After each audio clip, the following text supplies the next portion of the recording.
letra es Genoveva Guadalupe Ortega Viveros. Soy alergóloga pediatra, médico alergóloga pediatra, y voy a platicar con ustedes sobre la tanatología. Pero antes de empezar, quiero darle las gracias a Jorge y a Sebe por tener esta fabulosa idea de formar este grupo donde estamos compartiendo estas actividades que son las que nos apasionan. Muchas gracias, chicos. Y también desearía que algún comentario de la plática lo hiciera al final de la plática, ¿sí? Para que no se... Ok, ¿sí? Ok, bueno, adelante. Entonces voy a empezar con esto. La tanatología, ¿sí? Tanatología etimológicamente significa el estudio de la muerte. Pero una definición que me gusta más es el estudio de la vida que incluye a la muerte, ¿sí? Ya sabemos que la muerte es una pérdida, pero antes de morir durante nuestra vida tenemos muchas otras pérdidas. Por ejemplo, en este momento que estamos viviendo una pandemia, mínimo hemos perdido la libertad de salir, ¿sí? Pero otros ya perdieron su trabajo, ya sabemos que gente ya la despidieron o están preocupados por su ingreso económico porque les bajaron los salarios, ¿sí? Otros estamos preocupados también por la salud, nuestra propia salud, porque nos hemos vuelto expertos en COVID, ¿sí?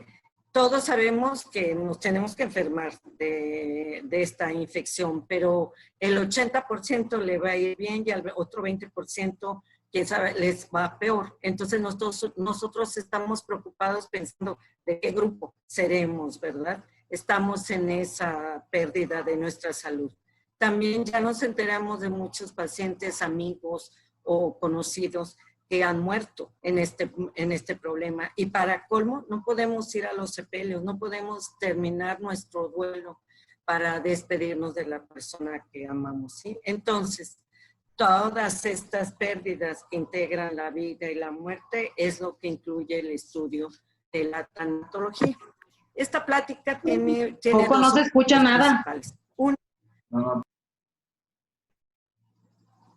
Perdón, bueno, si los alguien no demás sí escucha, perdón, alguien más no escucha, Yo escucho bien, sí con algunas interferencias, me imagino que por la señal, pero escucho bien. Así es la señal, pero sí se está escuchando, pues lo más hay que tratar. Ah, es que no escucho nada, se oye demasiado lejos. Qué raro. Súbele el volumen a tu compu, Dorita, puede ser eso. Ok, adelante, mi Geno. Bueno, pues el objetivo de esta plática son dos. Primero, que conozcamos e identifiquemos todos los cambios que se provocan durante las pérdidas que tenemos en nuestra vida y al final de ella. Pero también, como segundo objetivo, es afrontar estas pérdidas, que a mí me gusta más llamarlas retos, ¿sí? De una manera consciente e inteligente, de tal manera que al término de esta plática podamos responder a esta pregunta. ¿Qué enseñanza me deja lo que estoy viviendo? ¿Sí? Bueno, Elizabeth Kubler-Ross es una médico psiquiatra, fue una médico psiquiatra, murió a los 78 años de edad. Ella dedicó en cuerpo y alma al estudio de la tanatología, a crear una nueva cultura sobre la muerte. Sus estudios se basan en la observación y en la asistencia tanto de los pacientes en etapa terminal, o sea, los pacientes que iban a fallecer, así como al apoyo a sus deudos. Su interés inició en la época en que ella era estudiante de medicina. Cuando visitó en una ocasión los campos de concentración nazi, quedó impresionada cuando vio las paredes de las barracas llenas de dibujos de mariposas. Así tomó la mariposa como un emblema de su trabajo. Para ella la mariposa significaba el renacimiento a una vida superior. En 1963, a los 37 años de edad, escribió su primer libro que se tituló La muerte y los moribundos. En ella expone el modelo de cuidados paliativos. Cuidados paliativos se refiere a los cuidados que debemos de tener en los pacientes en etapa terminal. y también sienta las bases de las fases que transitan estos pacientes durante el duelo, que es lo que vamos a ver en esta plática. Bueno, entonces podemos definir que la tanatología es una disciplina científica que se encarga de encontrar el sentido de la muerte, pero el tanatólogo y la tanatología no solamente ven a la persona como un ser biológico, sino que lo integran en su entorno psicológico, social y espiritual. Es en estas 4 esferas que el tanatólogo hace su estudio y es aquí en donde nosotros podemos apoyar a las personas. Yo les voy a dar ejemplos de todas estas, yo les voy a dar ejemplos de pocos ejemplos, porque sería muy vasto, de cómo es pensar en el ser humano como un ente en todos estos aspectos, ¿sí? Que es entender a la persona como un ser biológico. Por ejemplo, implica que la persona tenga derecho a muerte digna. ¿A qué se refiere el concepto de muerte digna? Bueno, pues se refiere a que tenemos el derecho de tener una atención adecuada durante nuestra muerte. Para decir, bueno, pues eso es lógico, pero sabemos de muchas personas que dejan a sus pacientes moribundos en el hospital y solo los van a recoger cuando ya están muertos. Y ahorita con el coronavirus se ha visto que llegan a sacar gente que murió sola en sus casas, ¿sí? Tener también una muerte digna significa que los ayudemos a resolver algunos problemas. Aquí es donde ellos nos necesitan, a lo mejor son problemas legales, documentos que no encuentran, trámites que tienen que hacer. Sí, también eso incluye la tanatología. También tener una muerte digna quiere decir estar rodeado de gente que te quiere, ¿sí? Por eso se ha promovido mucho que la gente, si sabe que se va a morir, pueden tener derecho y la libertad de decidir que vaya a morir en su casa, porque ya sabemos que cuando entran al servicio de terapia intensiva ya no las podemos visitar tan frecuente como no quisieran, ¿sí? Y también tener una muerte digna garantiza que no vamos a ser objeto de experimentación, ¿sí? O sea, nos protege porque, por eso precisamente ahorita han salido muchos tratamientos experimentales de medicamentos que se usan para otras patologías, pero no vamos a permitir, yo creo que no permitiríamos que con una persona que queremos salgan algunos experimentos para ver si resulta o no bien para esa persona, siempre y cuando no tenga un sustento científico, ¿sí?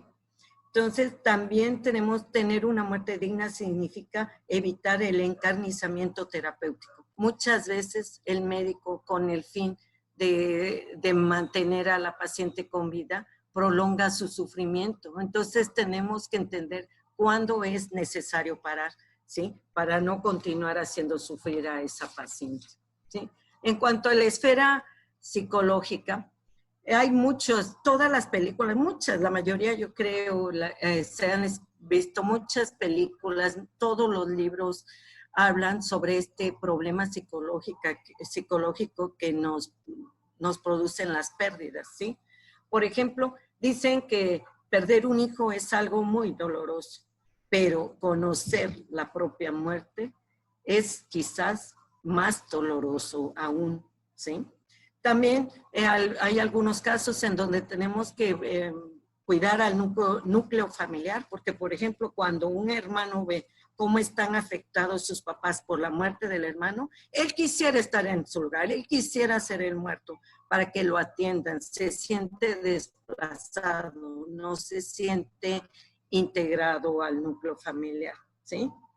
O a lo mejor se siente culpable por alguna circunstancia de la muerte de su hermano, que él siente que tuvo algo que ver con eso, ¿sí? Es muy importante en la tanatología cuidar el aspecto psicológico de la muerte en los niños, ¿sí? Muchos familiares nos preguntan, oiga, ¿le puedo decir al niño que falleció la persona? ¿Puede acudir al sepelio? ¿Sí? Eso no lo decidimos los tanatólogos, eso lo tenemos que platicar entre todos y la familia es la que lo decide, pero no podemos poner muchos puntos de vista reales que pueden ayudar al niño. Y hay que fijarse mucho en cómo se les da las noticias, porque podemos crear fantasías que pueden después producir miedos. Por ejemplo, pueden decirle, en la noche tu abuelita va a venir del cielo a darte un beso, y entonces el niño no quiere dormir porque le tiene miedo a que se aparezca su abuelita, ¿sí? Entonces, todas estas esferas, ahora hablando de la esfera social, por ejemplo, es importante, nos dedicamos a investigar con qué redes de apoyo cuenta un paciente que está en este proceso de muerte. Sí, es muy diferente que familia. Y hay que ver qué papel, qué rol tenía en el núcleo familiar, ¿sí? Entonces, y si no cuenta con familia, porque hay muchas personas que sus hijos viven fuera en esta época, tenemos que investigar su núcleo familiar. Los amigos son los que nos ayudan, cuentan como una familia para estas personas. Y aquí es muy importante también la iglesia, cualquiera que sea tu religión, ¿sí? Porque no es igual morir solo que estar acompañado. Y no solamente morir, sino afrontar cualquier reto, pérdida en nuestra vida acompañado que son. En el entorno espiritual, que no tiene que ver nada con lo religioso, en este momento, cuando nos enfrentamos a la muerte, sentimos la necesidad de ponernos en paz con uno mismo. Quizá el paciente quiera pedir perdón o saber, lo más importante, despedirse de alguien, ¿sí? O saber si fue importante para la vida de alguien. Eso es, queremos saber si trascendimos en esta vida, ¿sí? Eso es todo lo que estudia la tanatología y muchos puntos más, ¿sí? A mí me es importante decirle que no solo se encarga entonces de encontrar el sentido de la vida, quiero que sepan eso, no solamente habla de la muerte, sino que también se encarga de darle sentido a la vida. Por lo tanto, como les decía, me gusta más esta definición de que es un estudio de la vida que incluye a la muerte. ¿Sí? Dicen, entonces, los duelos que tenemos en toda la vida pueden ser no solo por la muerte, sino por todas las pérdidas que tenemos. Dicen por ahí que como vives, mueres. Yo tengo una anécdota que quiero contarles. Una compañera que era de tanatología del diplomado nos contó que su abuelita era muy activa. Cuando tenía a sus hijos, los tenía en el rancho, en su casa. Después de ahí se iban a bañar al río para lo del sangrado y todo eso. Se amarraban el rebozo y regresaban a la casa porque tenían que seguir trabajando, ¿sí? Porque tenía que atender a sus demás hijos. O sea, ahí no había cuarentena, ¿sí? Entonces, cuando el abuelo de esta amiga se enfermó y tuvo una agonía muy, muy prolongada, pues entonces la abuelita se acercó a él y le dijo: Roberto, apúrate a morir porque yo tengo muchas cosas que hacer, ¿sí? Entonces vean cómo la vida, la muerte influye en la vida y también la vida influye en cómo vamos a morir, ¿sí? Bueno, les decía que todas las pérdidas causan un duelo. ¿Qué es duelo? Bueno, pues el duelo se define en ese momento en donde hay un combate interno, donde una parte de nosotros lucha contra otra que no lo acepta, ¿sí? O sea que el duelo se define como un estado del pensamiento como consecuencia de una pérdida. Pero no solamente es un estado del pensamiento, porque se asocia a síntomas emocionales, lo que les comentaba, que produce un trauma psicológico, no solamente para el que va a morir, sino para los que quedan también, o los que enfrentan una pérdida, sino también para los que están en relación con esa pérdida, ¿sí? Y también presentan síntomas físicos durante la muerte, ¿sí? Dicen que se puede comparar a un dolor como la que se crea un cambio fisiológico, como el que se crea con una herida o una quemadura. O sea, el morir causa el duelo, siempre es doloroso. De ahí que el duelo tenga sus raíces también latinas que significan dolor, de que duele, duele, ¿sí? Elizabeth Kubler Ross nos dice que este proceso del duelo tiene varias fases. Estas son las que ella promueve, 5 fases de este duelo, pero hay otros autores que pueden referir más fases del duelo, ¿sí? Todos los duelos son un proceso y como todo proceso necesita tiempo, ¿sí? Estas etapas que les enumero aquí no tienen que suceder en este orden descrito. No vamos de la negación a la ira así, saltando de una tras otra. Incluso no todas estas fases se pueden experimentar durante una pérdida, ¿sí? Y a veces no hay que perder la paciencia porque a veces ya estamos en la negociación cuando volvemos a la negación, ¿sí? Entonces es todo un proceso que tenemos que aprender a identificar para que no se prolongue y lleguemos al último, que sí tenemos que llegar a la aceptación.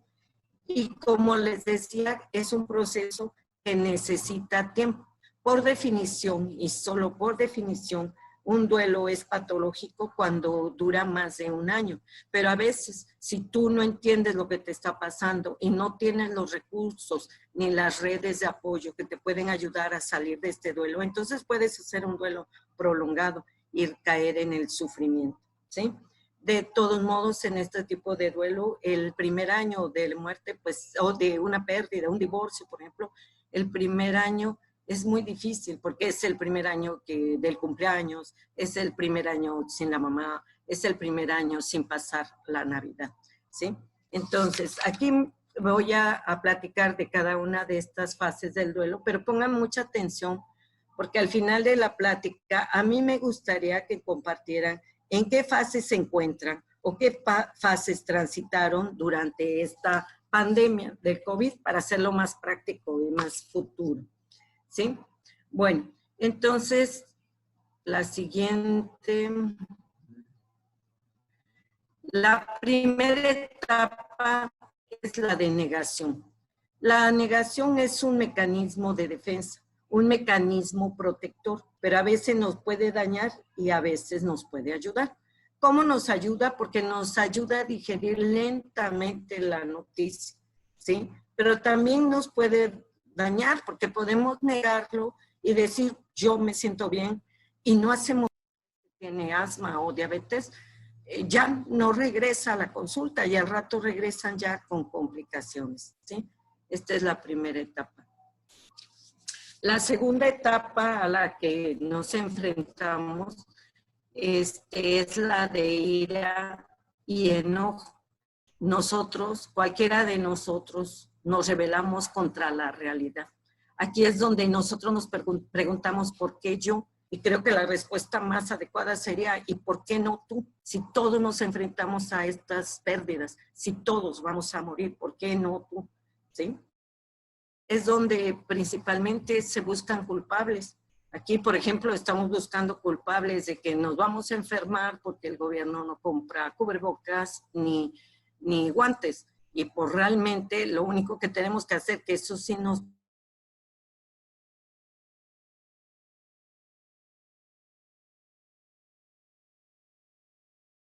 Perdí el sonido, no sé si los demás también. Sí, yo también lo perdí. Siento que es la computadora y la nosotros señal de estamos gente. en casa. Yo también lo perdí. Yo también lo perdí. ¿En qué momento lo perdieron? Hace tantitito, ¿ves qué? Al inicio de la segunda etapa, nada más el enfermo se revela contra la realidad. Exactamente, ahí, ¿sabes qué pasa, Geno? Cuando le das cambio a las transparencias, espera tantito porque se alenta un poco cada vez que cambias de transparencia. Sí, ¿va? es que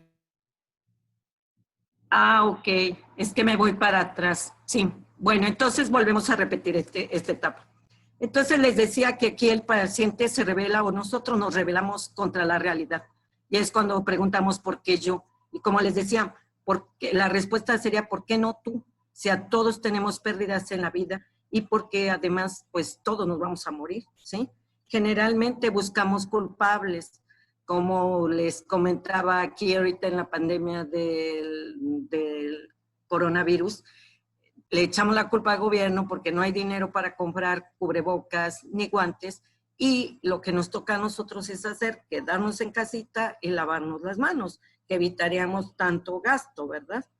También en esta época de echar las culpas, a mí me ha pasado como pediatra que cuando nacía un niño con alguna malformación y le tenemos que dar la noticia a la mamá, luego la mamá se volteaba al papá y decía, ya ves, tú eres el culpable porque bebes mucho, ¿sí? Y o si no hay nadie a quien culpar, generalmente culpamos al doctor porque no hizo el procedimiento adecuado, porque dejó morir a su paciente. Generalmente eso es lo que buscamos, echar la culpa a alguien más de lo que está pasando.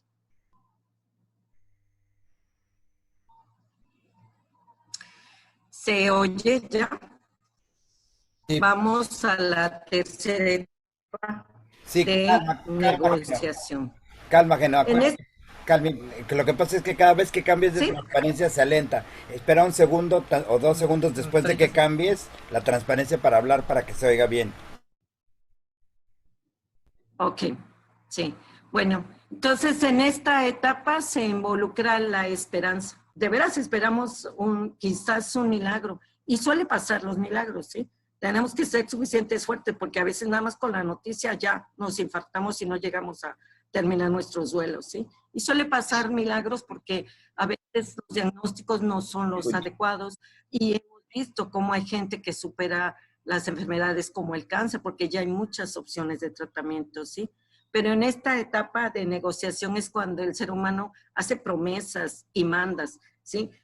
Dice Dios, si salgo de esta voy a dejar de fumar, voy a hacer ejercicio, voy a cambiar como ser humano, voy a decir a todo el mundo que lo quiero, ¿sí? Esta es la etapa de negociación, esperando algo que no sea realidad lo que esperamos, ¿sí? En la cuarta etapa, en la etapa de depresión, ya empezamos a tener conciencia y comprendemos lo que está estar aislado, ¿sí? Se lamenta y llora, ¿sí? No le gusta hablar de su enfermedad. En la quinta etapa de aceptación, comienza a sentirse el paciente con cierta paz interior y puede estar bien solo si busca más compañía, ¿sí? Entiende su situación real y pueden hacer dos cosas.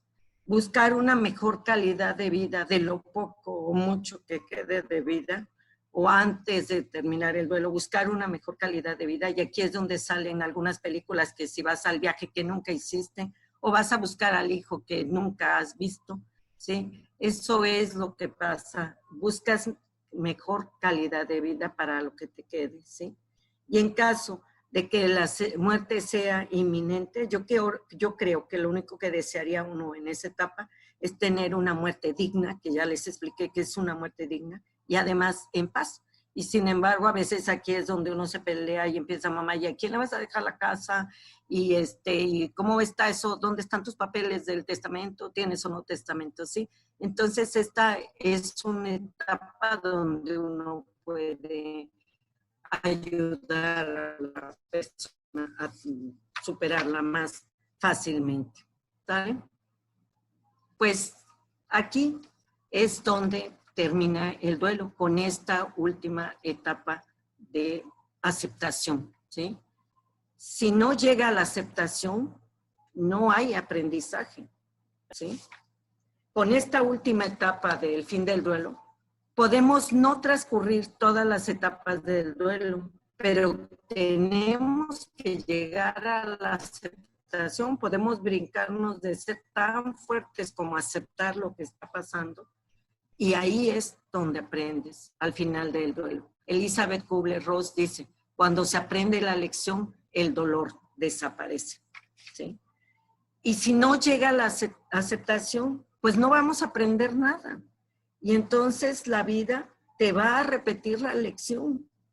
Así vamos a permanecer, a prolongar nuestro duelo y vamos a llegar al sufrimiento. Es lo que dice Buda. El dolor es inevitable, pero si no aceptamos nuestras pérdidas o lo que estamos padeciendo, el sufrimiento, pues es la opción, ¿sí? Prolongar esto, ¿sí? A mí me gusta en mis duelos, en algunas pérdidas que he tenido, me gusta usar la frase de todo lo que viene, conviene, ¿sí?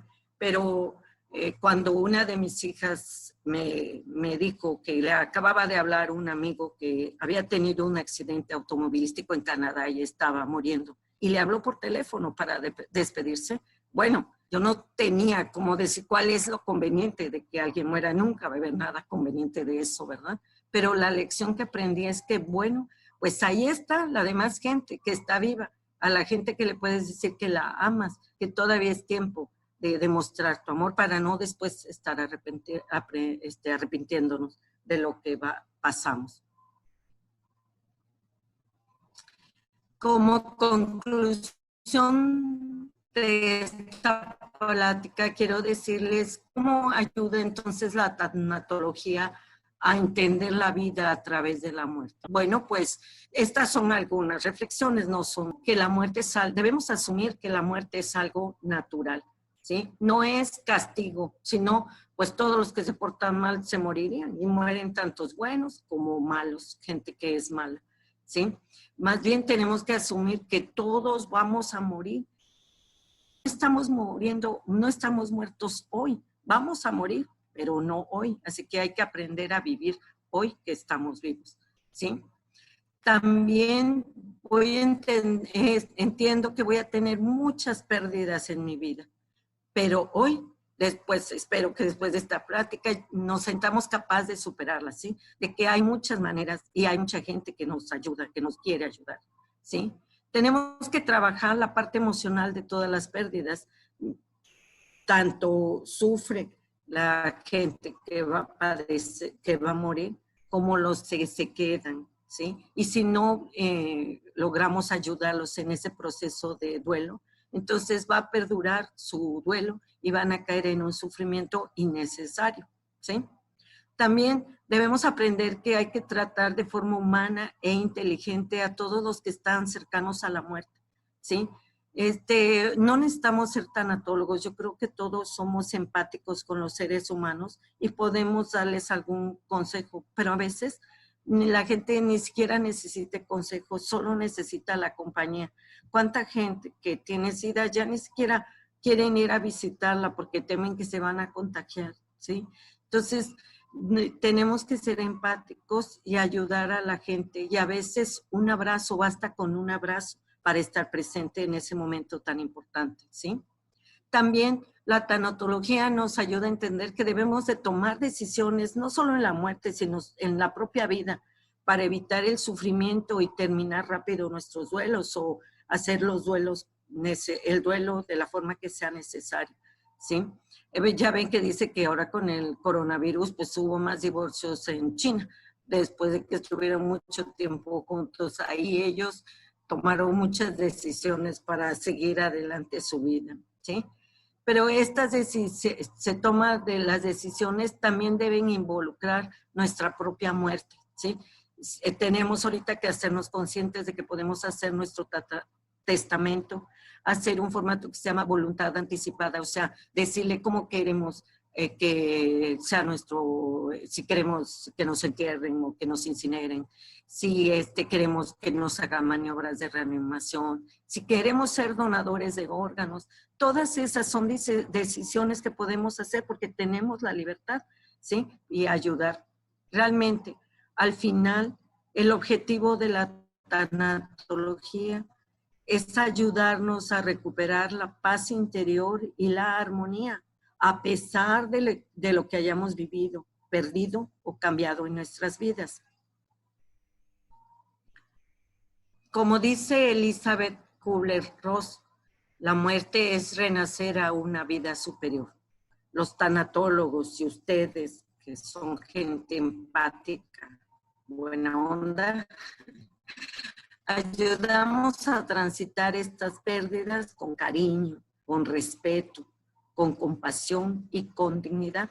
Pero yo quiero pedirles a manera y decirles a manera de conclusión que no esperemos a morir, esperemos salir de estas pérdidas, de este duelo que estamos viviendo todos o los que vayamos a vivir, en el transcurso de nuestra vida, que renazcamos a una vida siempre mejor, que seamos mejores seres humanos. Muchas gracias. Ahora sí, si quieren compartir. Excelente, excelente, mi Geno. Mira, nos queda ya muy poquito tiempo. Porque yo creo que mucha gente va a tener muchas cosas que decir, bueno, no, preguntas y demás, ¿no? Dudas que tenemos todos, ¿no? Pero está a punto de concluir la sesión. Se va a cerrar y vamos a volver a entrar inmediatamente para las conclusiones, para las pláticas y para todo. Ahorita, volvemos a entrar. ¿En un minuto? En un minuto. La invitación es la misma que se La mandó al invitación es la misma para que se vuelvan a conectar y en un minuto regresamos, ¿vale? Vamos a cortar la sesión y regresamos.